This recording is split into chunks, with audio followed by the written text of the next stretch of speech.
श्री गुरुदेव दत्त. श्री नामदेव महाराजांच्या हरिपाठाच्या अभंगावर आपलं प्रवचन सुरू आहे. आजचा हा चौथा अभंग आहे. कासवीचे दृष्टी जै जे भेटी, तै अमृताची सृष्टी घडे त्याशी.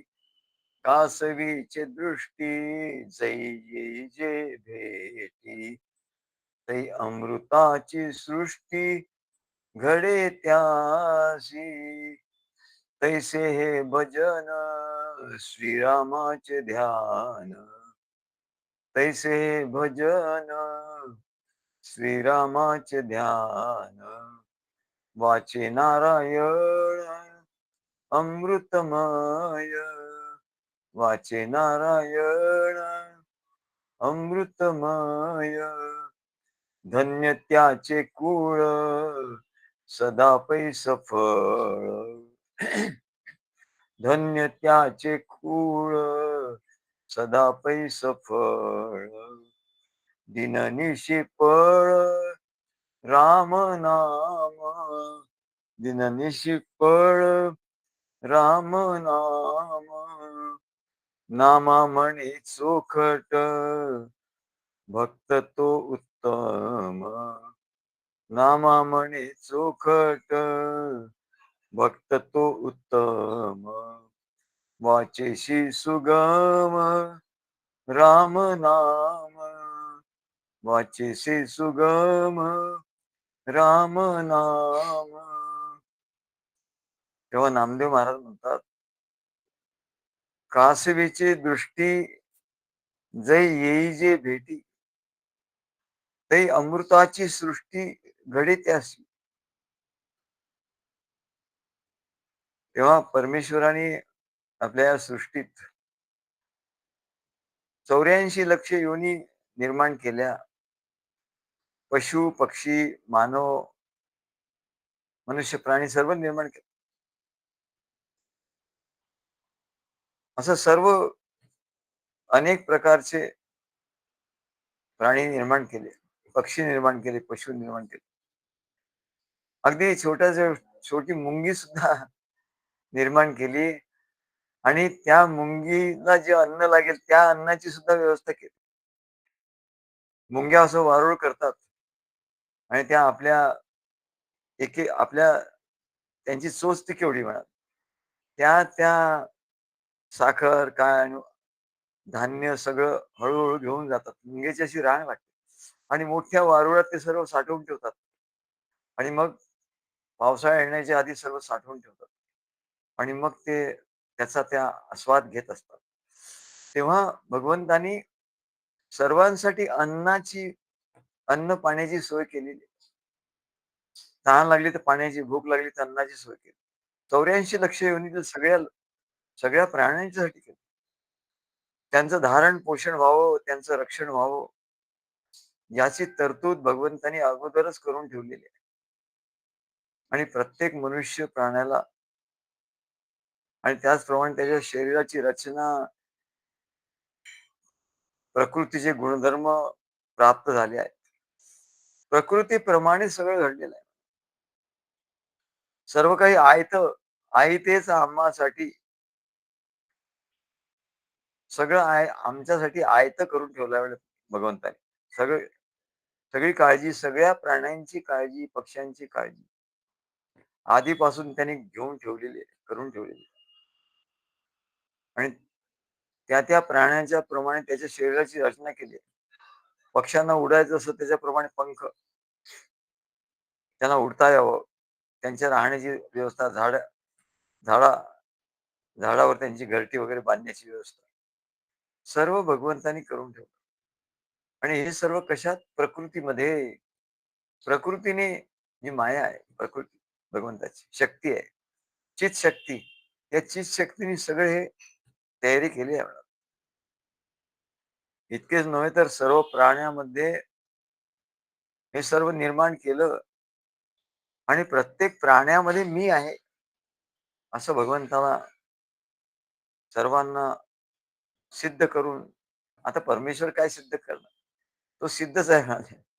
पण सर्व लोकांना असं कळावं, की आपलं स्वरूपच सर्व प्राण्यांमध्ये आहे, असं सिद्ध करण्यासाठी त्याने मत्स्य कुर्मादी प्राण्यामध्ये अवतार धारण केले.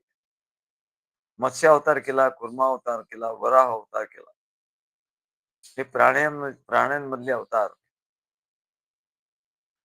आणि नरसिंह अवतार अर्धा नर आणि अर्धा सिंह असं प्राण्यांमध्ये अवतार त्यांनी घेतले. मी सर्व ठिकाणी कसं आहे, मी सर्व ठिकाणी आहे नुसतं सांगून शास्त्रामध्ये ठेवलं नाही. तर त्याप्रमाणे अवतारही घेतले त्यांनी. मनुष्याचे अवतार घेतले आणि आपले विशिष्ट गुणधर्म प्रगट केले. त्या प्राण्यांच्या ह्याच्यामध्ये आपले विशिष्ट गुणधर्म प्रकट केले. मनुष्याला उडता येत नाही, पण पक्ष्यांना उडता येतं. वटवाघळाला, घुबडाला रात्रीच दिसतं, दिवसा दिसत नाही. रात्रीच्या किरण अंधारात त्याला दिसतं सगळं. मनुष्याला रात्री दिसत नाही. असं प्रत्येकामध्ये काही ना काही त्याने वैशिष्ट्य, काही जलचर आहे, मत्स्य ते पाण्यामध्ये मासा झोप घेतो कैसा, जावे त्याच्या वंशात तेव्हा कळे. पाण्यामध्ये ते झोपतात मासे, पाण्यामध्येच त्यांना मुलं होतात, पाण्यामध्येच त्यांचं खेळतात, पाण्यामध्येच सर्व काही व्यवहार करतात. असे प्रत्येकाचे गुणधर्म, विशिष्ट गुणधर्म प्रगट केला. आणि शेवटी मनुष्य प्राणी हा परमेश्वराचा सर्वात लाडका असा प्राणी, सर्व प्राण्यामध्ये सर्वात लाडका. कारण काय? तर म्हणाले, जसं वर्गामध्ये बरेच विद्यार्थी असतात, परंतु एखादा विद्यार्थी शिक्षकांचा जास्त लाडका असतो का? तर तो हुशार असतो. त्याला प्रश्न विचारला की लगेच तो उत्तर देतो. त्याला गुरुजींनी सांगितलेलं, सरांनी सांगितलेलं सगळं पटकन कळतं आणि तो आज्ञाधारक असतो, प्रामाणिक असतो. गुरुजींची सेवा करतो. गुरुजींनी सांगितलं अमुक घेऊन येतो, अमुक घेऊन येतो. काय? तत्पर असतो. हे कशामुळे घडतं? तर त्याच्या ठिकाणी ज्ञान आहे. हे गुरुजी हे सर्वश्रेष्ठ आहे. ते आपल्याला ज्ञान देणार आहे, आपल्याला शिकवणार आहे. त्याच्यामुळे आपलं कल्याण होणार आहे. हे त्याच्या ठिकाणी ज्ञान असतं आणि परमात्म्याचं ज्ञान करून घ्यायचं आहे किंवा या सृष्टीचं ज्ञान करून घ्यायचं आहे, असं त्याला तळमळ असते, की मला हे ज्ञान करून घ्यायचं आहे सर्व. अशी त्याला तळमळ असते आणि म्हणून त्याला सर्वश्रेष्ठ जसा वर्गामध्ये विद्यार्थी तो, की जो हुशार आहे, नेहमी तो ज्ञानासाठी तत्पर असतो. ज्याला सांगितलेलं लगेच कळतं. जो अभ्यास करतो, सांगितलेल्या गोष्टीचा अभ्यास करतो, पुस्तकाचं नुसतं पुस्तक ठेवून देतोच नाही. पुस्तकांचा घरी जाऊन अभ्यास करतो. दुसऱ्या दिवशी येऊन प्रश्न विचारतो. तसं म्हणलं या सद्गुरू शिष्य परंपरेत सुद्धा तसं आहे, की सद्गुरूंनी लिहिलेले जे ग्रंथ आहे, ते शिष्याने वाचले पाहिजे. त्याच्यावर मनन चिंतन केलं पाहिजे. सद्गुरूंचं प्रवचन जे आहे, ते ऐकलं पाहिजे नियमितपणे आणि त्याचं मनन चिंतन केलं पाहिजे. त्याच्यावर लिहिलं पाहिजे. लिहून सद्गुरूंना कळवलं पाहिजे. तेव्हा ते सायकल पूर्ण होते. जे आपण वाचलं, आपल्या आपल्या मनात ते आहे, मनातून गेलं, बुद्धीतून गेलं. मग ते सद्गुरूंच्या पर्यंत पोहोचलं. मग सद्गुरूंच्या आपल्या ठिकाणी असतं तोपर्यंत ज्ञान असतं आणि सद्गुरूंच्या पर्यंत पोहोचलं आणि सद्गुरूंनी कौतुक केलं, की मग त्या ज्ञानाचं प्रेमात रूपांतर होतं. काय प्रेम, भक्ती, ज्ञान, प्रेम, भक्ती, ज्ञान असंच आहे म्हणा. हे चक्र नित्य फिरत राहिलं पाहिजे. प्रेम, भक्ती, ज्ञानाचं हे चक्र नेहमी फिरत राहिलं पाहिजे. नुसतं ऐकलं आणि तो थांबला असं नाही. तर त्याचं वाचलं आणि थांबला, पुस्तक आपलं ठेवून दिली असं नाही. तर घरी जाऊन पुस्तकं थोडं-थोडं का होईना, रोज पुस्तकातलं थोडं वाचायचं आणि वाचून सद्गुरूंना कळवायचं. मग सद्गुरूंना आनंद होतो. मग ते ते त्याचा उल्लेख करतात, त्याचं कौतुक करतात. त्यांचं प्रेम त्या भक्ताला मिळतं आणि त्याचं प्रेम आणखी वाढतं. मग त्याचा अभ्यासही वाढतो. असं हे एकावर एक अवलंबून आहे. म्हणजे हे चक्र आहे, सुदर्शन चक्र आहे. आणि म्हणून मनुष्य प्राणी हा परमेश्वराचा सर्वात लाडका का? तर त्याला भगवंताला त्याला ज्ञान द्यायचंय. सृष्टीचं सर्व ज्ञान द्यायचं. इतर जे योनी आहेत, त्यांना मग त्या भोग योनी आहेत. त्यांना त्यांच्या ठिकाणी बुद्धी नाही. तेव्हा त्यांना फक्त जे काही त्यांनी पूर्वीच्या जन्मात केलेलं आहे पाप-पुण्य, त्यांचा हिशोब त्यांना चुकता करायचा. ते सुख किंवा दुःख ते भोगत असतात. असं प्रकृतीत आहे. परंतु मनुष्य प्राणी हा असं नाही म्हणला. त्याला नुसतं प्रारब्धाप्रमाणे सुख-दुःख भोगायचं असं नाही. ते तर चालू आहे एकीकडे. पण त्या सुख-दुःखामध्ये त्याला ज्ञान पाहिजे. प्रेम, भक्ती, ज्ञान हे पाहिजे. हे त्याला त्याच्या ठिकाणी असतं. प्रेम, भक्ती, ज्ञान घेण्यासाठी तो समर्थ आहे, तो पात्र आहे. आणि त्या प्रेम, भक्ती, ज्ञानामुळे त्याला आनंद होणार आहे. आणि तो ईश्वराशी एकरूप होणार आहे शेवटी. आणि जीवन जगताना तो सुद्धा ईश्वराशी एकरूपच आहे. म्हणून ज्ञानम हे तेषाम अधिको विशेषा. सर्व प्राण्यामध्ये आणि मनुष्य प्राण्यामध्ये फरक काय? ज्ञान हा फरक आहे म्हणतात. It makes all difference. तेव्हा या न्यायाप्रमाणे सर्व सृष्टीचं ज्ञान करून घेण्याकरता काय पाहिजे? तर बुद्धी पाहिजे. मग तेव्हा बुद्धी ही मनुष्यालाच दिलेली आहे. आणि पक्षी-पक्ष्यांच्या जीवनाचा व्यवहार, सर्व व्यवहार हा परमेश्वरी नियमाप्रमाणे करतो. Cock crows in the morning असं म्हणतात, की सकाळी उठला की कोंबडा आरवतो बरोबर. काय? कोंबड्याच्या आरवानी जागृती आली जरी, काय रवी कोणा विचारुनी येई उदया अंबरी. तो सूर्य उगवतो टाईमशीर बरोबर. टाईमशीर मावळतो. त्याबरोबर हे जे पक्षी, प्राणी आहेत, सकाळी त्यांचा चिवचिवाट, त्यांचा आवाज सुरू होतो. सूर्य येण्याची चाहूल लागली पहाटेची, की ते उठतात. ते बरोबर निसर्गाच्या चक्राप्रमाणे बरोबर त्यांना जाग आली, ते उठतात आणि ते गायला लागतात. सुस्वर गायला लागतात. आनंद आनंद त्यांच्या ठिकाणी निर्माण होतो. कारण ते निसर्ग हा त्यांचा मायबाप आहे. निसर्गाच्या नियमाप्रमाणे बरोबर ते चालत असतात. निसर्गाच्या नियमाप्रमाणे चालत असतात. आम्ही कुठे वाचलं होतं, की प्रकृतीच्या नियमाप्रमाणे कसं आता गाई, म्हशी या कशा किंवा इतरही जे जनावरं असतात, ते सर्व उन्हाळ्यात किंवा एरवी सुद्धा पाण्यामध्ये जातात. ते अंघोळ करतात. त्यांना कोणी सांगितलं अंघोळ करायचं. अंघोळ केली पाहिजे, आपलं शरीर स्वच्छ ठेवलं पाहिजे. पण नाही, त्याला निसर्गच प्रेरणा करतं. निसर्गातून त्यांना प्रेरणा मिळतात आणि तसं ते करतात. जसं निसर्ग सांगतो तसं ते ऐकतात. कुत्री रात्री रात्रभर पहारा देतात. दिवसभर ते झोपतात. दिवसभर ते कुणावर भुंकणार नाही, काही नाही, काही नाही. कोणी आलं तरी काय करणार? पण रात्री त्या गल्लीतून कोणी आला तर त्याच्यावर ते भुंकणार. आता हे यांना कोण सांगतं? त्यांना काही ट्रेनिंग दिलेलं असतं का? घरी जे कुत्रे आहेत त्यांना ट्रेनिंग दिलेलं असतं. पण हे ट्रेनिंग त्यांना कोण देतं? मग निसर्ग देत असतो. अगदी निसर्गाला ते धरून असतात. कारण त्यांना स्वतःची बुद्धी नाही. निसर्गाची प्रेरणा झाली तसं ते करतात. भूक लागली की जेवतात. काय जे मिळेल ते खातात. त्यांचं काय असं हे नसतं की अमुकच पाहिजे, तमुकच पाहिजे असं काही नसतं. भूक लागली की खातात, तहान लागली की पाणी पितात आणि जेव्हा जाग आली, निसर्गाप्रमाणे जाग आली की ते उठतात आणि त्यांना काही रोग झाला असं आम्ही वाचलं होतं, की प्राण्यांना रोग झाले की ते काय करतात? तर ते पाण्यात जातात. आता पाण्यात म्हणजे प्राकृतिक चिकित्सा. प्राकृतिक चिकित्सेमध्ये पाण्याला खूप महत्त्व आहे. काय आपलं आपण टब बाथ वगैरे देतात तिथे. गरम गरम पाण्याचा टब बाथ, थंड पाण्याचा टब बाथ. तसं म्हणले प्राणी काय करतात? ते टब बाथ घेतात. त्यांचं टब मोठं असतं. तलाव बाथ.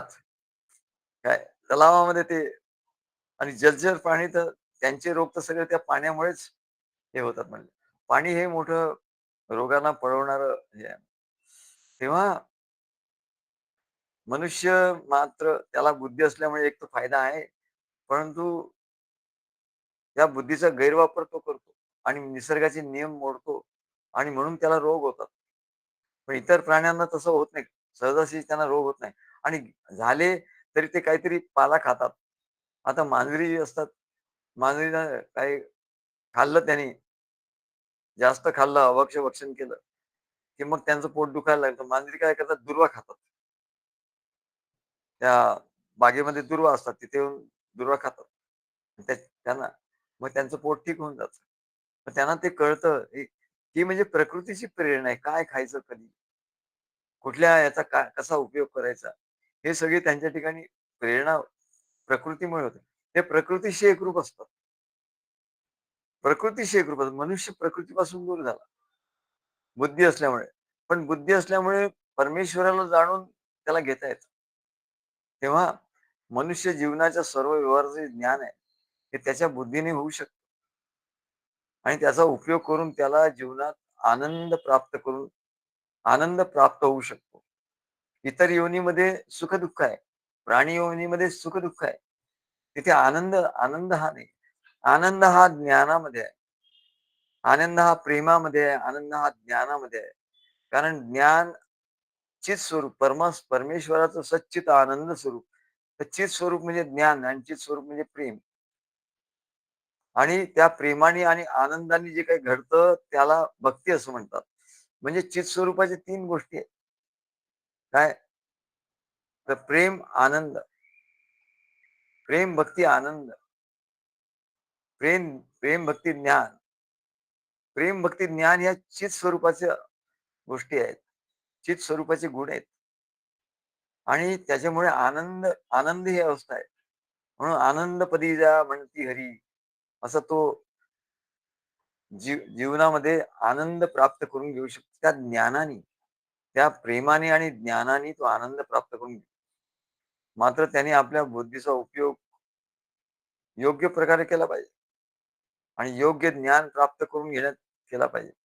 नाहीतर काहीतरी जमान्यावरचं तो ज्ञान वाचत बसेल.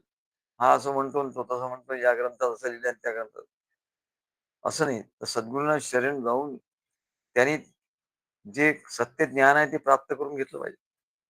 आणि ज्ञानाच्या दृष्टीने सर्व सृष्टी परमेश्वरांनी केवळ मनुष्यासाठी निर्माण केली आहे. ज्ञानाच्या दृष्टीने बघितलं तर काय होतं?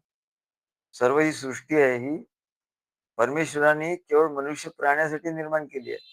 इतर प्राणी फक्त त्याचं भोग घेतात. पण मनुष्य प्राणी त्याचा ज्ञान घेतो, अभ्यास करतो आणि आपलं जीवन आनंदी, प्रेम, भक्तिमय, आनंदमय तो करतो. आणि म्हणून ही सृष्टी त्या मनुष्य प्राण्यासाठी निर्माण केलेली आहे. आणि म्हणून योग्य ज्ञान त्यांनी प्राप्त करून घ्यायचं या सृष्टीचं. म्हणून औषधशास्त्र निघालं, काय आयुर्वेद निघाला. आयुर्वेदाच्या ज्ञानाने सर्व वनस्पतींचं ज्ञान, औषधाचं ज्ञान. त्यांनी त्याचा रोग कसा बाजूला करायचा किंवा प्रकृतीचं ज्ञान, प्रकृतीचे पंचमहाभूतांचं ज्ञान, त्याच्यामुळे रोग कसे नाहीसे करायचे.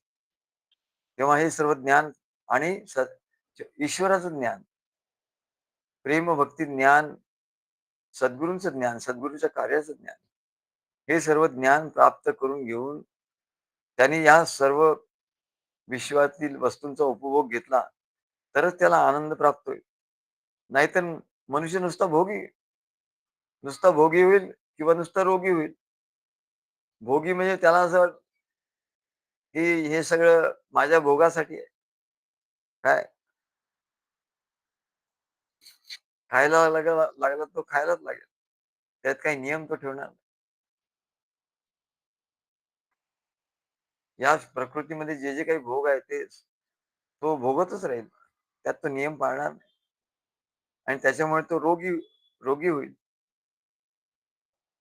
रागी होईल किंवा रोगी होईल किंवा नुसता भोगी होईल आणि त्याचा नाश होईल. परंतु त्याला हे ज्ञान आवश्यक काय आहे? ज्ञान का आवश्यक आहे? तर तो ज्ञानाने तो मनुष्य योगी होईल. नाहीतर तो भोगी होईल किंवा रागी होईल किंवा रोगी होईल. परंतु त्या सर्व गोष्टींचं ज्ञान त्याला असेल, तर तो त्या ज्ञानाने तो मनुष्य योगी होईल. म्हणजे ही सर्व जी ज्या गोष्टी आहे ईश्वराने या सर्व निसर्गामध्ये निर्माण केल्या आहेत त्याच्यासाठी, त्याचा हेतू त्याला कळतो. ज्ञानामुळे त्याला हेतू कळतो का ईश ईश्वराशी आपल्याला एकरूप व्हायचंय. आपण ईश्वराचे अंश आहोत हे त्याला कळतं आणि त्या ईश्वराशी आपण एकरूप व्हायचं हे त्याला कळतं आणि म्हणून तो योगी होतो. त्याला योगी असं म्हणतात. नाहीतर तो रोगी होईल, नाहीतर भोगी होईल. तेव्हा परमेश्वराशी प्रेम भक्तीने ज्याचा संपूर्ण योग होतो. योगी म्हणजे काय?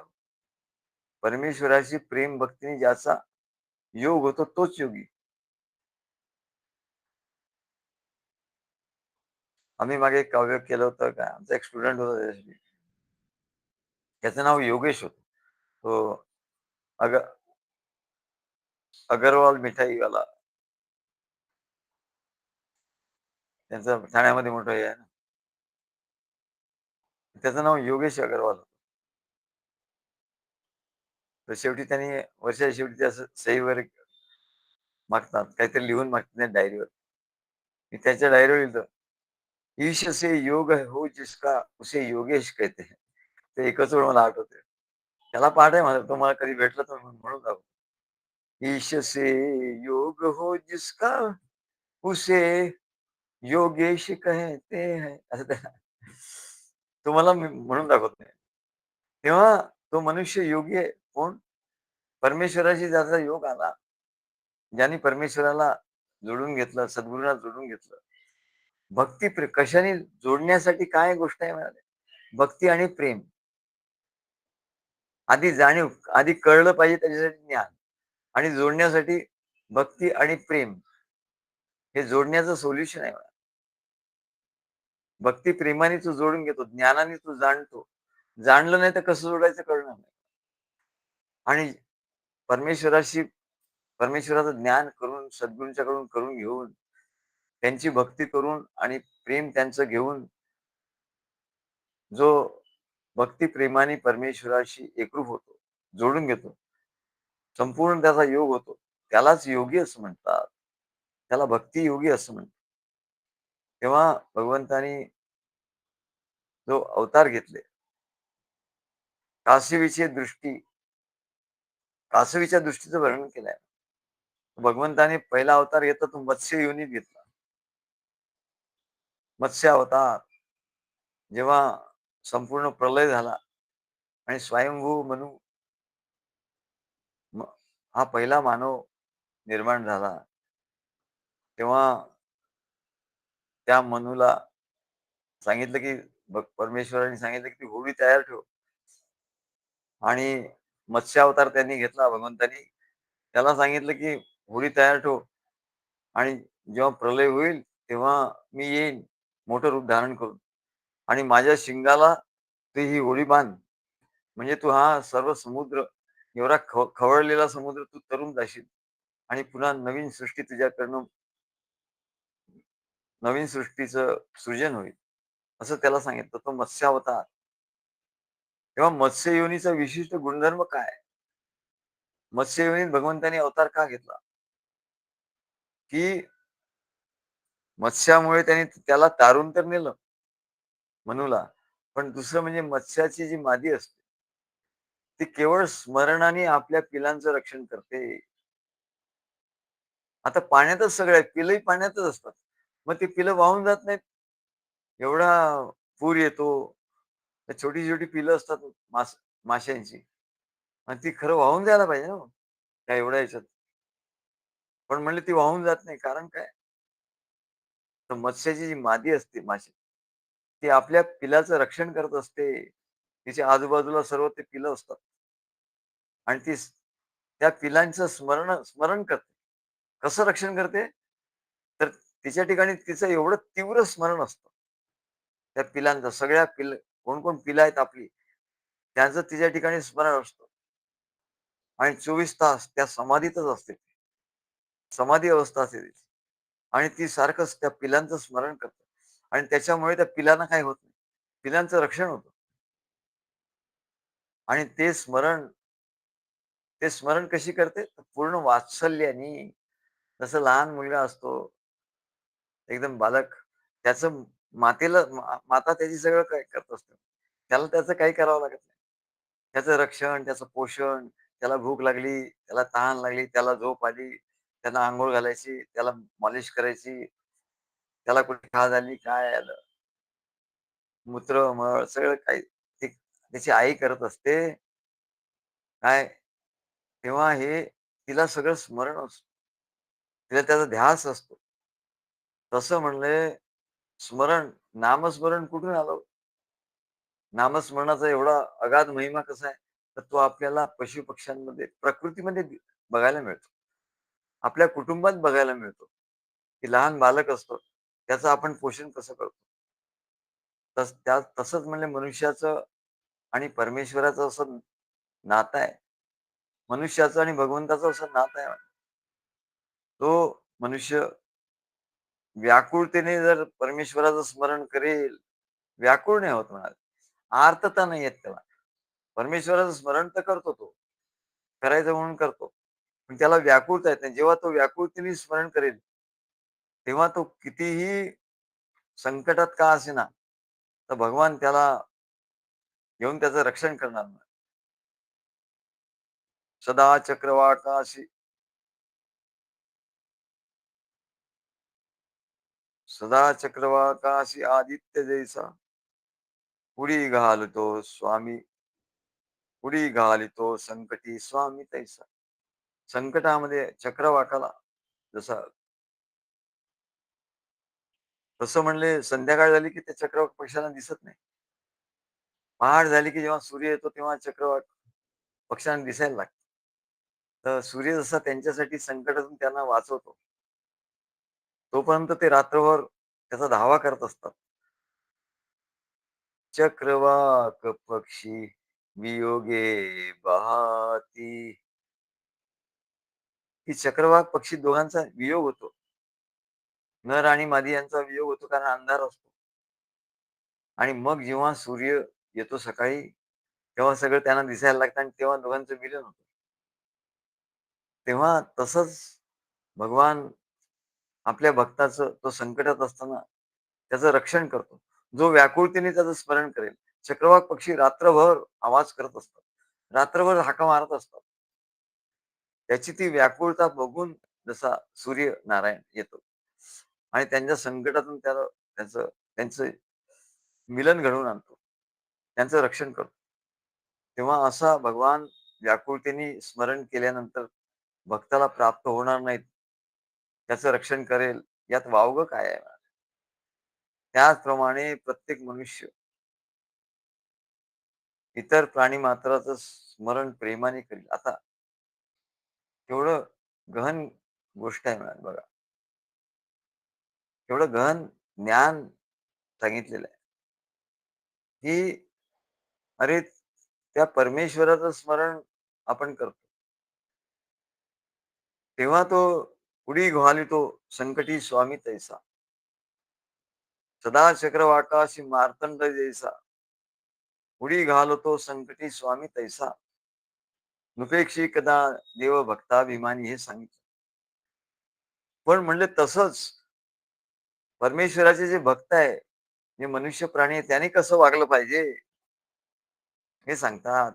अरे स्मरणामध्ये एवढी शक्ती आहे ना. आपण नामस्मरण, नामस्मरण म्हणतो, नामस्मरणामध्ये शक्ती आहे म्हणतो. की नामस्मरणामध्ये जी शक्ती आहे, तर मूळ स्मरणामध्ये शक्ती आहे.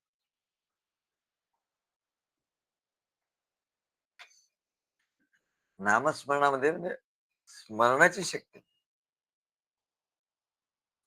आणि नाम हा त्याचा आधार आहे. मूळ शक्ती स्मरणाची आहे. स्मरणामध्ये शक्ती आहे म्हणून आणि नाम हे त्याचं साधन आहे. परमेश्वराचं नाम घेतल्यामुळे परमेश्वर ते ऐकतो. पण मूळ स्मरण शक्ती आपली स्मरणाची आहे. तेव्हा म्हणाले, जे मनुष्य प्राणी आहे, परमेश्वराचे भक्त आहेत, ते परमेश्वराला हाक मारतात, संकटातून परमेश्वर रक्षण करतो. कशामुळे? तर स्मरणामुळे. स्मरण शक्ती आहे म्हणून. मग तो नाम घेतो हे साधन आहे. शक्ती स्मरणाची आहे. तसं सांगतात, की सर्व प्राणी मात्र आता तुम्हाला प्राणी मात्र तर कळणार नाही. तर म्हणले सद्गुरूंच्या कार्यामध्ये जे सगळे शिष्य आहेत, भक्त आहेत, ते सद्गुरूंचं स्मरण करत असतात.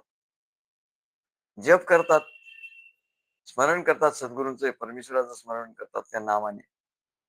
मंत्राने स्मरण करतात. मंत्र हे साधन आहे. पण स्मरण याच्या स्मरणामध्ये शक्ती आहे. तर काय सांगतात, की त्या सर्व भक्तांनी मिळून, सर्व भक्तांनी एकमेकाचं प्रेमाने स्मरण केलं. किती सुंदर आहे बघा. याला प्रॅक्टिकल असं म्हणतात, की सद्गुरूंचे जे भक्त आहेत त्यांनी काय करायचं, की ते स्वतः तर स्मरण करतच असतात सद्गुरूंचं.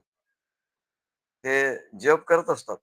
पण सगळ्यांनी मिळून जेव्हा ते करतात, तेव्हा त्याचं कितीतरी करोडो नाम करोडो वेळा नाम घेण्याचं जेवढी शक्ती आहे, तेवढी शक्ती म्हणाले सर्व भक्तांनी एकत्र येऊन ते स्मरण करण्यामध्ये आहे. आणि म्हणून आपण सगळ्या भक्तांना बोलवतो, "अरे या, या रे नाचो अवघे जन, शेषशायी नारायण." या रे नाचो. का म्हणतात सगळ्यांनी एकत्र? सर्वांनी मिळून आचरावे, हाच संकेत येतीचा. इथला संकेत काय आहे म्हणाले? की जास्तीत जास्त लोक भक्त मंडळींनी एकत्र यावं आणि ते एकत्र आले की प्रत्येकाच्या ठिकाणी त्या सद्गुरूंचं प्रेम भरलेलं असतं आणि एकत्र आल्यानंतर आणखी ते प्रेम वाढतं. एकाचे पाहून दुसऱ्याशी श्रद्धा उपजे मानसी, प्रेम उपजे मानसी. एकाच पाहून दुसऱ्याचं. मग आम्ही सांगतो, मग सत्कार करतो. याने असं केलं, त्याने तसं केलं हे सांगतो का? ते एकाला पाहून एखाद्याला काही सुचेल असं नाही. तर त्याला सुचत नाही काय कसं करावं? तर त्याच्यातून त्याला कळतं. त्याच्यातून मार्ग दिसतो. तेव्हा सर्व भक्त मंडळी एकत्र येतात. आता त्या दिवशी दत्त जयंती दिवशी सर्व एकत्र आले आणि आम्ही हा शर्ट आम्हाला सांगितलं होतं त्यांनी घोरपडेंनी. त्यांनी हा शर्ट आमच्यासाठी शिवून आणला खास पुण्याहून. तर म्हटलं, "सद्गुरू तुम्ही घाला हा शर्ट." आम्ही त्या दिवशी काही घातलं नाही. त्या दिवशी तो दुसरा घातला. त्यांनी दुसरे 2 शर्ट आणले. तर 2 शर्ट आणले तर तो दुसरा घातला होता आम्ही पिवळा. तर ते म्हणे, "सद्गुरू हा घाला शर्ट." तर ठीक आहे म्हटलं. मग आज आम्ही तो घातला शर्ट. तेव्हा हे जे प्रेम आहे म्हणजे एकाचे पाहून दुसऱ्याशी श्रद्धा उपजे मानसी. हा केवढा तरी मोठा रिसर्चचा विषय आहे ना. इथे स्मरण सांगितलं, की त्या सर्व पिल्लांचं रक्षण ती मत्स्य योनीमध्ये ती मत्स्याची मादी त्या पिलांचं रक्षण करते. कसं? केवळ स्मरणाने करते. तसं म्हणाले सर्व भक्त एकत्र आले, की ते सद्गुरूंचं स्मरण करतात, सद्गुरूंचं प्रेम प्रेम घेतात, प्रेम देतात. अशी प्रेमाची देवघेव सुरू होते. तेव्हा तेव्हा ते आपसात एकमेकाजवळ येतील. तेव्हा एकमेकांचं ते प्रेमाने स्मरण करतील. भक्त भक्त एकमेकांचं प्रेमाने स्मरण करतील. बघा कसा विषय सांगितला. ते सर्व कार्यक्रम आपण करतो. तर त्याच्यामध्ये ते एकमेकांचं स्मरण जेव्हा प्रेमाने करतील, सद्गुरूंच्या प्रेमाने केलं आणि एकमेकांच्या प्रेमाने करतील. जसं शाळेमध्ये शिक्षक असतात. शिक्षकांच्या प्रेमाने सर्व विद्यार्थी एकत्र येतात आणि त्यांच्या आपापसातही मैत्री असते. मैत्रीचं प्रेम असतं. तर त्या मैत्रिणी जेव्हा ते एकमेकांचं स्मरण करतील एरवी सुद्धा, तेव्हा म्हणजे सर्वांनाच त्या प्रेमस्मरणामुळे सर्वांचं रक्षण होईल म्हणाले. बघ केवढं त्याच्यातलं गुह्य सांगतात. सगळ्यांनी जर एकमेकांचं स्मरण केलं, त्या स्मरणाची शक्ती एवढी वाढेल, की सगळ्यांचं सगळ्यांचं रक्षण होईल. सगळ्यांचं रक्षण होईल. म्हणून म्हणतात, "आणो भद्रा कृतोय क्रतवो यन्तु विश्वतः. आनो भद्रा क्रतवो यन्तु विश्वतः. या सर्व विश्वातून let noble thoughts come to us from the whole universe. या संपूर्ण युनिव्हर्स मधून, या सर्व ब्रह्मांडातून जे विचार आहे आमच्याकडे येवोत. आता विचार ब्रह्मांडात कुठून येतात? ब्रह्मांडात तर काही विचार नाही म्हणा. पण मनुष्य प्राणी जे या ब्रह्मांडात राहतात त्यांच्या ठिकाणी विचार आहे. आणि त्यांचे जे चांगले चांगले विचार करतात, जे उत्तम विचार करतात, योग्य विचार करतात, पवित्र विचार करतात, ते ब्रह्मांडात जातात आणि त्या ब्रह्मांडातून ते सर्व लोकांपर्यंत येतात. तेव्हा हे प्रेमाने एकमेकांचं जर भक्त स्मरण करतील, तर एकमेकांच्या प्रेमळ स्मरणाने सर्वांचंच रक्षण होईल म्हणाले. सद्गुरूंचं रक्षण करतील, सद्गुरू रक्षण करतीलच. पण आणखीन त्याचं शक्ती वाढेल म्हणाले. याच्या उलट काय? याच्या उलट जर द्वेष मत्सर असेल एकमेकांमध्ये, स्पर्धा असेल, द्वेष मत्सर असेल, बेबनाव असेल, तर काय होईल? द्वेष मत्सरयुक्त केलेल्या स्मरणाने, द्वेष मत्सराने स्मरण होईल. पण त्याच्यामुळे सर्वांना दुःख भोगावे लागेल. कार्यात सुद्धा सर्वांना दुःख भोगावे लागेल. का? ते एकमेकाचं द्वेष मत्सरयुक्त स्मरण केलं. आणि म्हणून चुकूनही एकमेकांचं द्वेष मत्सरयुक्त किंवा असं वाईट स्मरण करू नये. सर्वांनी सर्वांचं प्रेमाने, मैत्रीने, भूता परस्परे जडो मैत्र जीवांचे, असं ज्ञानेश्वर महाराज. सर्व भूतांना एकमेकांचं मैत्र जीवा, मित्रता व्हावी. म्हणून म्हणजे काय होईल? की सर्व एकमेकांचं प्रेमाने स्मरण करतील आणि द्वेष मत्सराने स्मरण करणार नाही. त्याच्यामुळे त्यांना दुःख भोगावी लागणार नाही. म्हणून द्वेष मत्सरयुक्त केलेल्या स्मरणाने सर्वांनाच दुःख भोगावे लागतं. हा जगाचा अनुभव आहे. म्हणून ज्याप्रमाणे ते मत्स्य योनीमध्ये असं आहे, तसा दुसरा अवतार जो कूर्म म्हणजे कासवाचा अवतार, कूर्माचा अवतार. आणि या योनीचा विशिष्ट गुणधर्म काय? जसा मत्स्याचा सांगितलं, की मत्स्याची मादी प्रेमाच्या स्मरणाने, प्रेमाने जे स्मरण करते, वात्सल्य दृष्टीने,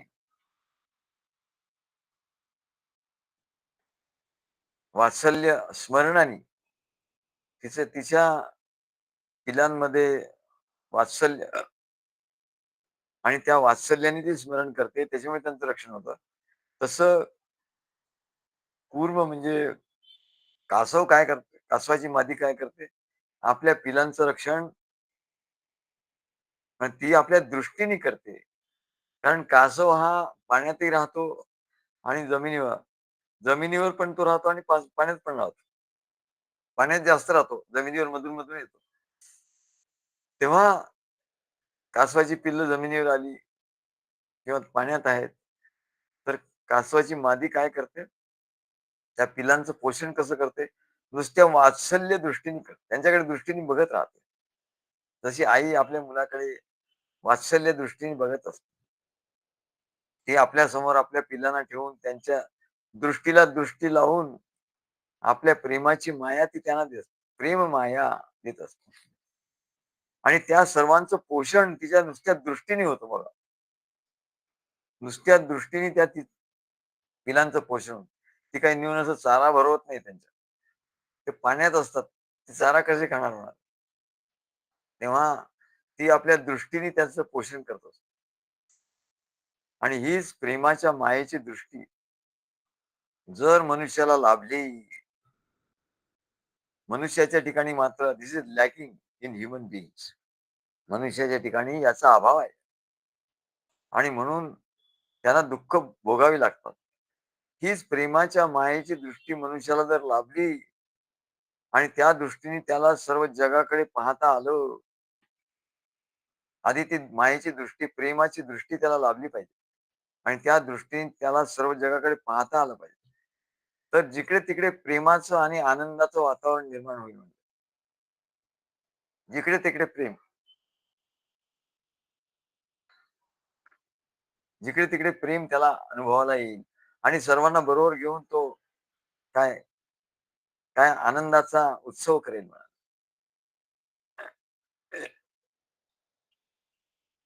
आपण जसे आपल्या सद्गुरू आपल्या कार्यामध्ये उत्सव करतात, म्हणून जास्तीत जास्त आपण जेव्हा उत्सव करू, तेव्हा जास्तीत जास्त प्रेम, भक्ती, ज्ञान, प्रेम, भक्ती, ज्ञान, प्रेम, भक्ती, ज्ञान आणि या प्रेम, भक्ती, ज्ञानामुळे काय होईल, जेवढं ते प्रेम, भक्ती, ज्ञानाचं चक्र जेवढ्या लवकर फिरत फिरत राहील, जेवढ्या वेगाने फिरेल, तेवढ्या वेगाने आपण ईश्वराच्या जवळ जाऊ, आत्मस्वरूपाच्या जवळ जाऊ आणि आपण आत्मस्वरूप होऊन राहू.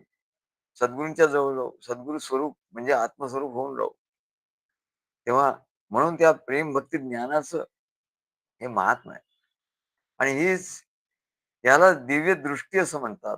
जशी कासवीची जी दृष्टी आहे ना, ती ती दिव्य दृष्टी आहे बघा. ती तिच्यात केवढी शक्ती आहे. ते आपल्या पिलांचं रक्षण आपल्या दृष्टीने त्यांच्या दृष्टीला दृष्टी लावते आणि तेही सगळे तिच्याकडे बघत असतात कुठे गेलं तरी आणि त्या दृष्टीने तिचं प्रेम घेत असतात दृष्टीतून आणि म्हणून त्यांचं रक्षण होतं. कोणी काही करू शकत नाही त्यांना. तसं म्हणले, हीच दिव्य दृष्टी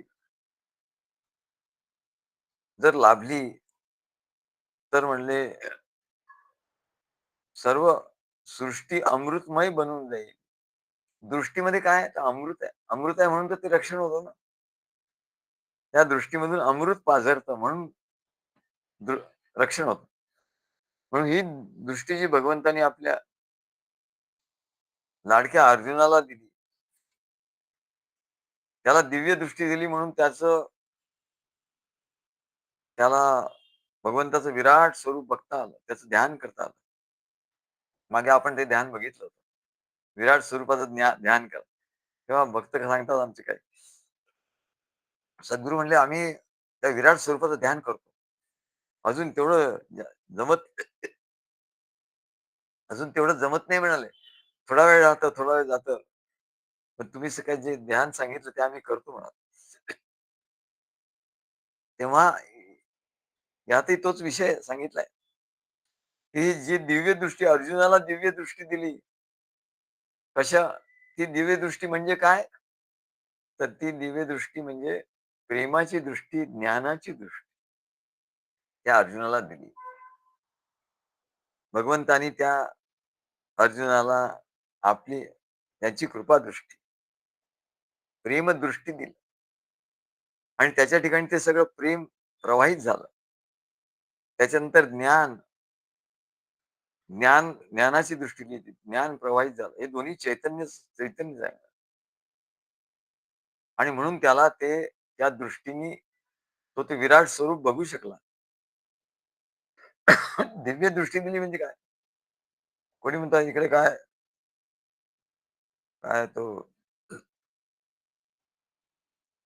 इथे कपाळाच्या इथे म्हणाले दिव्य दृष्टी असते. अरे ती दिव्य दृष्टी नाही म्हणा. दिव्य दृष्टी म्हणजे प्रेमाची दृष्टी. प्रेमाने दिसली. तेव्हा प्रेम, भक्ती, ज्ञानाची जी दृष्टी आहे त्याला दिव्य दृष्टी म्हणतात.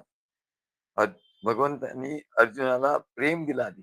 आधी मित्र मित्र म्हणून प्रेम दिलं. मग भक्त म्हणून प्रेम दिलं आणि म्हणून मग शिष्य म्हणून प्रेम, भक्ती, ज्ञान तिन्ही दिलं. तेव्हा ती दिव्य दृष्टी, प्रेम, भक्ती, ज्ञानाची जी दृष्टी आहे, त्या दृष्टीला काय म्हणतात? दिव्य दृष्टी आणि तिची तुलना कशाची केली आहे? ती कासवीची दृष्टी आहे. जर कासवीच्या ठिकाणी जी प्रेमाची दृष्टी आहे, त्या दृष्टीने पिलांचं रक्षण ती करते, तर मनुष्याच्या ठिकाणी भगवंताची प्रेम, भक्ती, ज्ञानाची दृष्टी केवढी श्रेष्ठ आहे म्हणाले. ही जर असेल, तर त्याचं रक्षण का होणार नाही? त्याला तो योगी का होणार नाही? नुसतं रक्षण होईल असं नाही. तर त्याला भगवंताचं ध्यान लागेल. भगवंताचं ध्यान करता येईल. त्या दृष्टीने भगवंताला बघता येईल. विराट स्वरूप त्याचं बघता येईल. आणि विराट स्वरूप म्हणजे काय? सर्व भक्त सर्व भक्त सद्गुरूंचे हे माझेच आहेत. हे आपलेच आहेत. या आपुलकीच्या भावना निर्माण होईल. आणि मग ती दिव्य दृष्टी त्याला प्राप्त होईल. तेव्हा भगवन भगवंतांनी जशी अर्जुनाला दिव्य दृष्टी दिली, तशी दिव्य दृष्टी सद्गुरू आपल्या सत्शिष्याला देतात. त्या शिष्याला सांगतात, "अरे सर्व जे आहेत म्हणाले, या कार्यामध्ये जे भक्त शिष्य आहेत, ते सगळे आपल्या सद्गुरूंचे आहे म्हणजे आपलेच आहेत. ते आपली पूर्ण मैत्री त्यांच्याशी झाली पाहिजे. म्हणजे काय होईल? म्हणजे ते प्रेम सर्वांचं प्रेम एकत्रित होईल आणि ते प्रेम एवढं उत्कट होईल. नाहीतर प्रेम आहे, पण ते उत्कट होत नाही. पण कार्याच्या निमित्ताने प्रेम उत्कट होतं सद्गुरूंचं आणि प्रेम उत्कट झालं, की भक्ती उत्कट होते आणि भक्ती उत्कट झाली, की ज्ञान उत्कट होतं. न प्रेम, भक्ती आणि ज्ञान एवढं उत्कट होतं आणि त्याच्यामध्ये एवढी शक्ती येते, की त्याला दिव्य दृष्टी असं म्हणतात आणि त्या दिव्य दृष्टीने तो भगवंताला प्राप्त करून घेतो. तो आत्मप्राप्ती करून घेतो. आत्मज्ञानाने आत्मप्राप्ती करून घेतो. आत्मप्राप्ती म्हणजेच ब्रह्मप्राप्ती. तो करून घेतो आणि विराट असं जे भगवंताचं विराट स्वरूप आहे, त्या विराट स्वरूपाचं तो ध्यान करतो. आता विराट स्वरूपाचं ध्यान का नाही करू शकत? तर प्रेम भक्ती कमी पडते, उत्कटता कमी पडते. जे कोणी आमचे भक्त आहेत, त्या विराट स्वरूपाचं ध्यान करायचं ज्यांना, त्यांना आधी सद्गुरूंचं प्रेम, भक्ती, ज्ञान आणि प्रत्येक भक्ताचं एकमेकांचं प्रेम हे त्यांच्या ठिकाणी पाहिजे. असं जेव्हा होईल, तेव्हा दिव्य दृष्टी येईल आणि दिव्य दृष्टी आली, की मग ते ध्यान बरोबर टिकेल आणि त्याच्यातून त्या ध्यानातून ध्यास आणि त्यातून समाधी आणि समाधीतून मग त्या ईश्वराशी एकरूप होता येईल. एवढं हा मार्ग, सत्य मार्ग आहे. आणि याला साधन कुठलं आहे मग?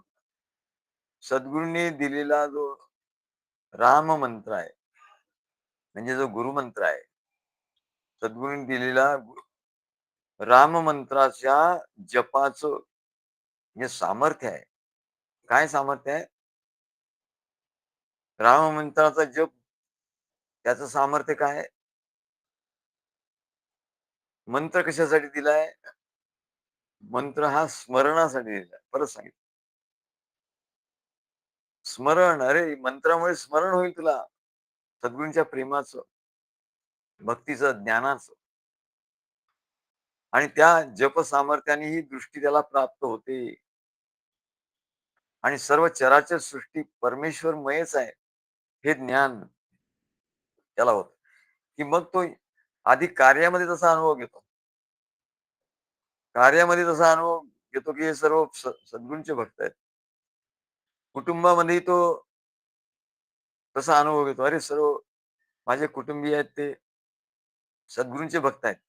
मग त्यांच्याकडे तो प्रेमाने बघतो. त्यांचं प्रेम घेतो, त्यांना प्रेम देतो. आणि असं करता, करता तो स्वतः प्रेम स्वरूप होतो. आणि असा जो प्रेम स्वरूप झाल्यावर तो सर्व सृष्टीमध्ये मग सर्व मानवांमध्ये, सर्व प्राण्यांमध्ये अशी ज्याची एकदा दृष्टी झाली, की मग बाहेर सर्वत्र त्याला तेच दिसतं म्हणा. तेव्हा सर्व चराचर सृष्टी मय आहे, हे ज्ञान आणि या परमेश्वराच्या विराट स्वरूपाचं त्या ज्ञानाचं ध्यान, आम्ही सांगितलं ज्ञाना ध्यानम विशिष्यते. त्या जपाच्या सामर्थ्याने काय होतं? स्मरण आणि स्मरणाने दृष्टी प्राप्त होते, दिव्य दृष्टी. आणि हे दिव्य दृष्टी कशी प्राप्त होते? हे स्मरण कसं होतं? त्या मंत्राने त्याचं ध्यान होतं आणि भक्तीने त्याच्यावर प्रेम करणं. राममंत्राने त्याचं ध्यान करून परमेश्वराच्या विराट स्वरूपाचं राममंत्राने ध्यान करून भक्तीने त्याच्यावर प्रेम करणं. हे ज्ञान यालाच कासवाची दृष्टी असं म्हणतात. कासवाची दृष्टी जे येईल सृष्टी सर्व जगाचं रक्षण होईल. म्हणून महाराजांना आमच्या संध्याकाळी आम्ही जायचो महाराजांच्याकडे. त्यावेळेला काहीतरी चायनाचं आक्रमण वगैरे, वगैरे असं व्हायचं. तेव्हा किंवा काहीतरी भूकंप किंवा आणखी काहीतरी, काही कोणीतरी सांगितलं. हां, तेव्हाची गोष्ट आहे. ते शास्त्रज्ञ पेपरात नेहमी यायचं, की शास्त्रज्ञ लोकांनी सांगितलं, अमेरिकेत वगैरे, युरोपात, की आता जगबुडी होणार. तेव्हा असं रोज पेपरमध्ये यायचं. हे सगळं जग बुडणार, जग बुडणार. त्याच्यामुळे लोक एवढे घाबरले. लोक खूप घाबरले. रोज वर्तमानपत्र, की अ, ते सायंटिस्ट लोकं जे आहेत, त्यांचा ग्रुप एका अ, मोठ्या पर्वतावर जाऊन बसला. आल्प्स पर्वतावर जाऊन बसला, की जग बुडी होईल तर काय होईल हे बघण्यासाठी. तर महाराजांनी लोकांना विचारलं. भक्तांनी महाराजांना विचारलं, "महाराज काय खरं आहे काय?" महाराज म्हणले, "हे खोटं आहे" म्हणाले. आणि समजा जगबुडी झाली, तर तो काय पर्वत राहणार आहे का? आल्प्स पर्वत तोही बुडणार आहे म्हणले. हे कसे किती मूर्ख आहेत. तो अरे जग बुडतं म्हणजे सगळंच बुडतं. पृथ्वी बुडते म्हणजे तर त्याच्यावरचे काय पर्वत वगैरे सगळं बुडतात. हे वरती जाऊन बसले. मग म्हणाले, "काय करायचं?" "काही नाही म्हणे तुम्हाला रक्षण मी आहे ना इकडे. मी जोपर्यंत या पृथ्वीवर आहे, तोपर्यंत काही बुडणार नाही आणि कोणाला काय होणार नाही." महाराज एवढं ठामपणाने सांगत, "अरे मी जोपर्यंत इथे या पृथ्वी तलावर आहे, तोपर्यंत तुम्हाला सगळं रक्षण आहे. काय तुमचं कोणी बालबाका नाही करू शकत." मग सगळ्यांनी हुश्य करून, अरे वाह! आणि पण बाहेरची पब्लिक एवढं धास्तावलं होतं. सायंटिस्ट जाऊन तिकडे बसले. त्यांनाही भीती वाटली. पण नंतर ते आठवडाभर काहीतरी तिकडे बसले. नंतर काही झालं नाही इकडे. तेव्हा म्हणले लोकं तिकडे गेलेत त्यांना बोलवायला. अ, की त्यांना माहिती नसेल म्हणून. इकडे काय झालं त्यांना माहिती नसेल म्हणून ते त्या पर्वतावर गेले लोकं. आणि त्यांना सांगितलं की इकडे काही नाही झालं, इकडे ऑल आहे सगळं. तुम्ही परत या म्हणून. ते परत आले.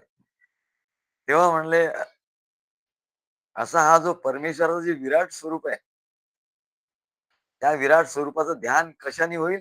राम मंत्राने त्याचं ध्यान होईल. पण नुसत्या राम मंत्राने ध्यान होणार नाही. तर त्याच्याबरोबर काय पाहिजे? सद्गुरूंचं प्रेम, भक्ती, ज्ञान आणि आपापसामध्ये प्रेम, मित्रता पाहिजे. गाढ मित्रता आपापसात पाहिजे. काय मतभेद नको. एकमेकाला मदत पाहिजे, मतभेद नको. असं जेव्हा होईल, तेव्हा ती दिव्य दृष्टी येईल. एकीकडे सद्गुरूंचं प्रेम, कार्याचं प्रेम आणि येणाऱ्या भक्तांचं प्रेम आणि हे सगळं प्रेम एकवटेल आणि मग या प्रेमाने स्मरण होईल. प्रेमाने काय होतं? स्मरण पॉवरफुल होतं. स्मरणामध्ये सगळी शक्ती आहे. या प्रेमाने काय होईल? शक्ती येईल तुमच्या स्मरणामध्ये आणि त्या शक्तीने तुम्ही राममंत्राचं जेव्हा स्मरण कराल राममंत्राचं, म्हणजे तेव्हा तुम्हाला ध्यान लागेल राममंत्राचं. नाहीतर ध्यान नाही लागणार. राममंत्राचं ध्यान लागेल आणि त्या राममंत्राने ध्यान करून भक्तीने त्याच्यावर प्रेम करणं, हेच ज्ञान कासवाची दृष्टी मनुष्याला देते. काय म्हणतात नामदेव महाराज? कासवाची दृष्टी. त्याच्यामुळे सगळ्यांचं रक्षण होतं. हे ज्ञान कासवाची दृष्टी मनुष्याला देते. त्या विराट पुरुषाचं ध्यान कसं करायचं? तर सद्गुरूंचं प्रेम घेऊन बाकी सर्व भक्त मंडळींचं प्रेम आणि सर्व भक्त मंडळींचं प्रेम ते एकत्रित झालं, की त्याला कासवीची दृष्टी असं म्हणतात. आणि त्या दृष्टीने मग राममंत्राचं ध्यान करायचं, स्मरण करायचं त्या प्रेमाने आणि भक्ती करायची आणि ज्ञान घ्यायचं आणि हे सर्व प्रेम, भक्ती, ज्ञान एकत्र झालं, की याला कासवीची दृष्टी म्हणतात. आणि हे एवढं पॉवरफुल आहे. पॉवरफुल मेडिटेशन होतं. आता हे मेडिटेशन हे मेडिटेशनच आहे. हे सगळ्यात पॉवरफुल मेडिटेशन नामदेव महाराज सांगतायत. अरे, सगळ्यात पॉवरफुल मेडिटेशन काय तुला सांगतो ना. सगळ्यात पॉवरफुल ध्यान काय आहे तुला सांग? तेव्हा असं जेव्हा त्याला कासवीची दृष्टी होते, प्राप्त होते. मग तो राममंत्राच्या ध्यानाने राममंत्राने त्या ध्यान करतो म्हणजे स्मरण करतो. स्मरणाच्या शक्तीने ध्यान करतो. आणि ध्यान, प्रेम, भक्ती, ज्ञान आणि ध्यान याने काय होतं, तर त्याची जी शक्ती आहे अनेक पटीने वाढते. आणि मग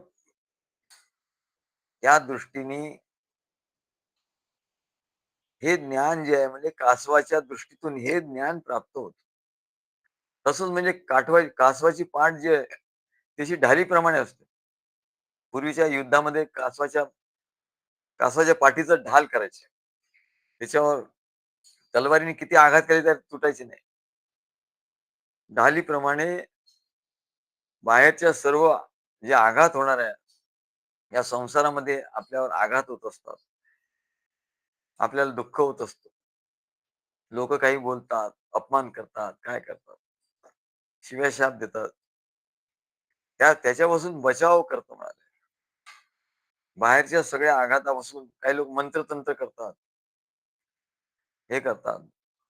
त्या सगळ्यापासून त्याचा आपला बचाव होतो, रक्षण होतं. तेव्हा त्याप्रमाणे सद्गुरूंनी हा जो आत्मबोध जो मनुष्याला दिलाय आणि त्या आत्मबोधाने काय होतं, जगाचं सर्व आघात सहन करण्यासाठी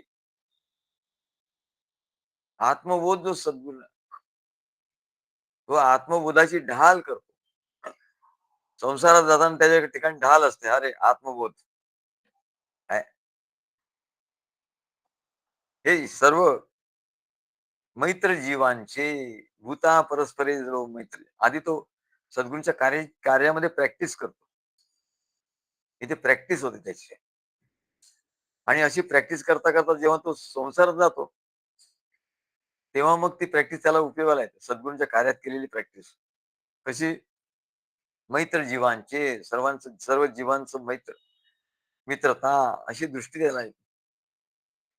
आणि तो ही दृष्टी येऊन जेव्हा संसारात जातो, तेव्हा इतर लोक त्याच्यावर आघात करतात.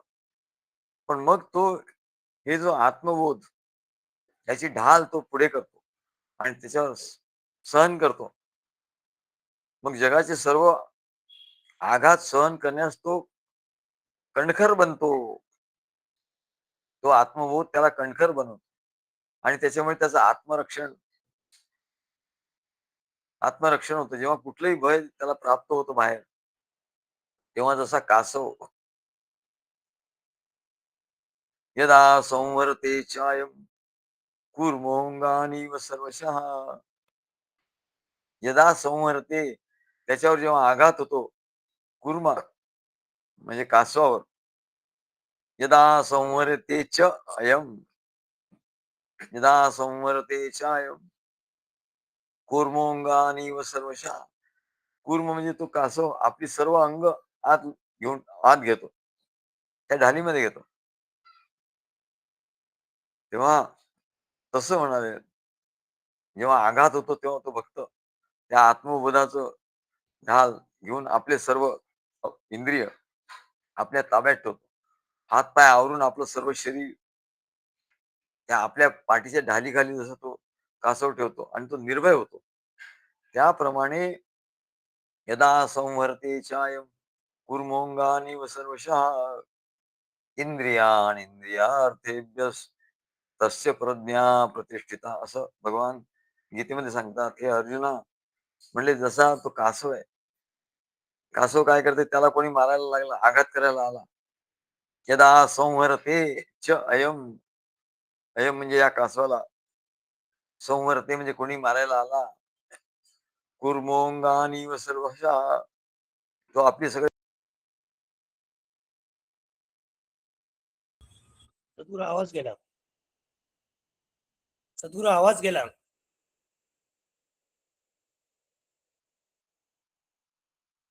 सद्गुरू आवाज नाही येत आहे.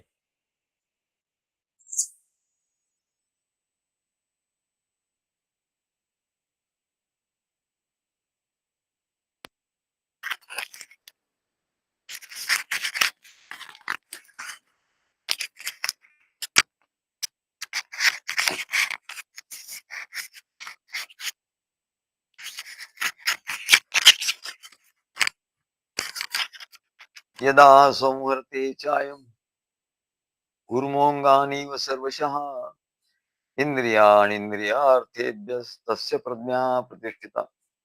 चित्तप्रज्ञेची लक्षणं सांगताना त्यांनी सांगितलं की जसा कासव त्याला कोणी मारायला आला तर लगेच सर्व आपले अवयव आत घेतो त्या ढालीच्या, तसं म्हणाले जो परमेश्वराचा भक्त असतो, सद्गुरूचा भक्त असतो, तो ज्ञानबोधाची ढाल करतो आणि त्या ढालीमध्ये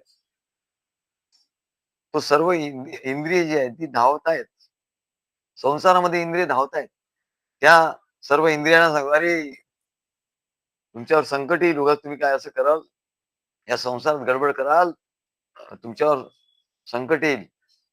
असं जाणीव करून देतो तो आत्मबोध आणि आपल्या ढालीखाली घेतो. सर्व इंद्रिय आत घेतो. इंद्रियार्थेभ्य तस्य प्रज्ञा प्रतिष्ठिता. तेव्हा असं विषयांच्या मागे लागलेली जी इंद्रिय आहेत, त्यामुळे जगात भय निर्माण होतो. भय का निर्माण होतो? भीती का निर्माण होते? ते इंद्रिय या संसारात जातात म्हणून. तेव्हा परमेश्वराचा जो सद्गुरू भक्त असतो, तो आत्मबोधाने आपलं इंद्रिय आवरून घेतो. मग त्याचं भय निघून जातं. त्याचं इंद्रिय इंद्रिय तो आवरून घेतो. तो जास्त इंद्रियांनी सुख घेत नाही संसारात. नियंत्रण ठेवतो. तेव्हा त्याचं भय तो निर्भय होतो. अशी निर्भय अवस्था त्याला येते. निर्भय अवस्था कशी येते? ज्ञानबोधाच्या.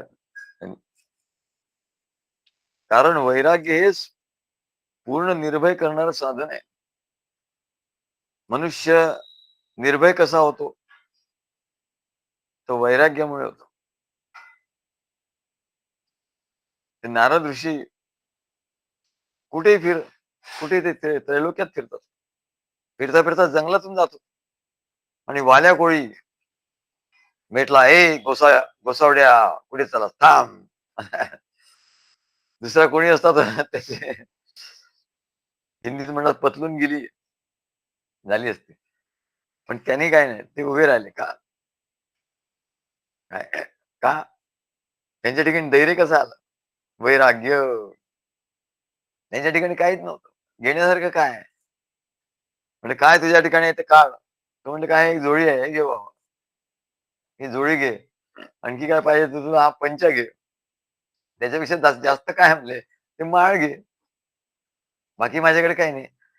त्याच्यामुळे त्याला वैराग्य त्यांच्या ठिकाणी असल्यामुळे संपूर्ण त्याला त्यांनी काहीच करू शकला नाही. उलट त्यांचं ते वागणं बघून, त्यांचं तेज बघून, त्यांचं ज्ञान बघून तो शरण आला. तेव्हा वैराग्य निर्भय करणारं, या जगात निर्भय करणारी गोष्ट काय असेल तर वैराग्य. सर्वे वस्तु भयान्वितं भुविनृणां वैराग्यमेवा भयम्. सर्व वस्तू या जगामध्ये भय निर्माण करणाऱ्या आहे मनुष्याला. इंद्रिय इंद्रियांनी व्यापार सुरू केला, या जगामध्ये जायला सुरुवात केली, हे संपूर्ण भय आलं त्याला.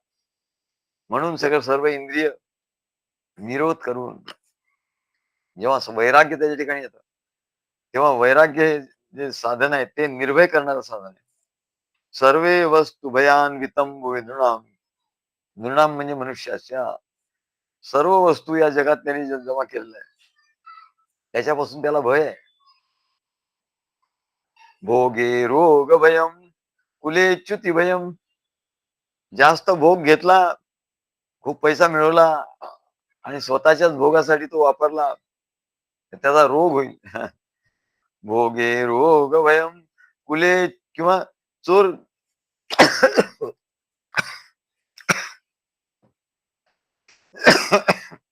किंवा चोर घेऊन जाते. आणि म्हणून सांगितलं की जो अतिरिक्त धन आहे ते सद्गुरूंच्या कार्यामध्ये लावायचं. नाही तर चोर येऊन घेऊन जाईल, नाही ते इन्कम टॅक्स वाले येऊन घेऊन जातील, गव्हर्नमेंट येऊन घेऊन जाईल, नाही तर स्वतःचीच मुलं अय्याश बनतील, काही काम करणार नाही. आपली प्रॉपर्टी आहे, मग काय तसे ते राहते. म्हणून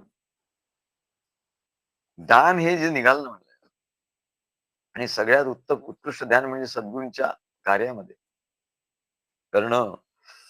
त्याच्यामुळे अनेक लोकांचं कल्याण होतं.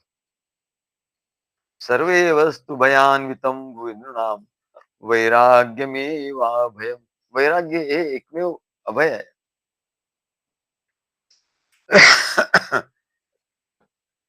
असं झाल्यानंतर काय होतं? तै अमृताची सृष्टी घडे त्यासी. म्हणजे मग त्याच्या ठिकाणी अमृत, प्रेम अमृत, प्रेम रसामृत, भक्ती रसामृत आणि ज्ञान रसामृत अशा 3 प्रकारचा रस, प्रेम, भक्ती, ज्ञान असा रस त्याच्या ठिकाणी निर्माण होतो आणि मग तो अमृतमय होतो. सो अमृतो भवती. नारद भक्तिसूत्रात त्याने सांगितलं. सो अमृतत्वाय कल्पते. प्रेम, भक्ती, ज्ञानाचा रस ज्याच्या ठिकाणी एकवटतो, त्याला सर्व सृष्टीमध्ये अमृतमय होतं. अशा रीतीने आपल्या भोवतालची जी काही सृष्टी आहे ना, तिचं योग्य ज्ञान प्राप्त करून घेऊन मनुष्य प्राणी आपल्या जीवनाचं सार्थक करू शकतो. पण या बाहेरच्या ज्ञानाला अंत नाही म्हणाले. हे ज्ञान करून घेईन, ते ज्ञान करून घेईन, ते ज्ञान करून घेईन. तर म्हणाले तुला हजारो वर्षे कमी पडतील. म्हणून असं ज्ञानाच्या मागे लागू नको. असं ज्ञान कोणी प्राप्त करून घ्यायचं म्हणेल तर ते शक्य नाही. मनुष्य गेला तरी सृष्टी शिल्लक राहणार आहे आणि नवीन ज्ञान उत्पन्न होणार आहे. बघा, आधी कॉम्प्युटर नव्हते, मोबाईल नव्हते, काही नव्हतं. आता काय निघालं? एआय पर्यंत येऊन पोहोचलो. काय पूर्वी काही नव्हतं, काय अडत होतं का नाही. उलट पूर्वीचे लोक केवढे ज्ञानी होते. आता हे असून परस्वाधीन झाले, त्याच्यामुळे त्यांचं ज्ञान गेलं म्हणा. तेव्हा मनुष्य गेला तरी सृष्टी शिल्लक राहील. नवीन ज्ञान उत्पन्न होणारच आहे. अनेक जन्म घेतले तरी हे ज्ञान संपणार नाही. आणि या जन्मापुरतं जरी म्हटलं तरी मृत्यूच्या क्षणापर्यंत मनुष्याने जर ज्ञान घ्यायला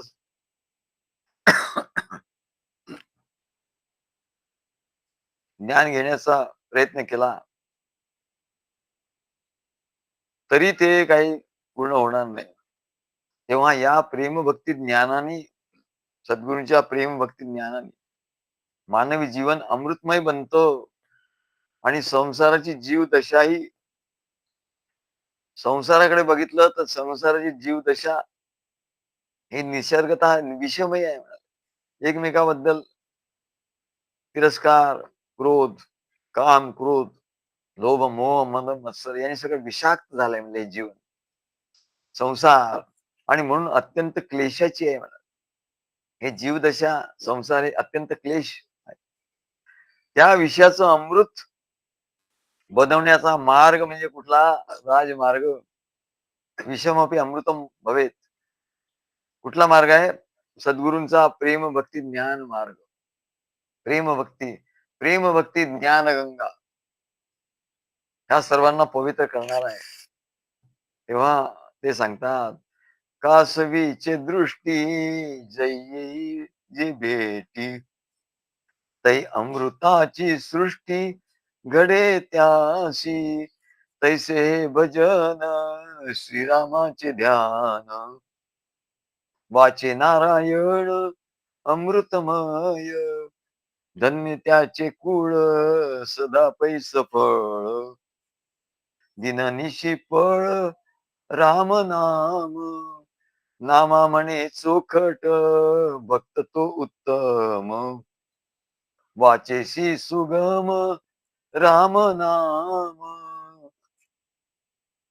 श्री गुरुदेव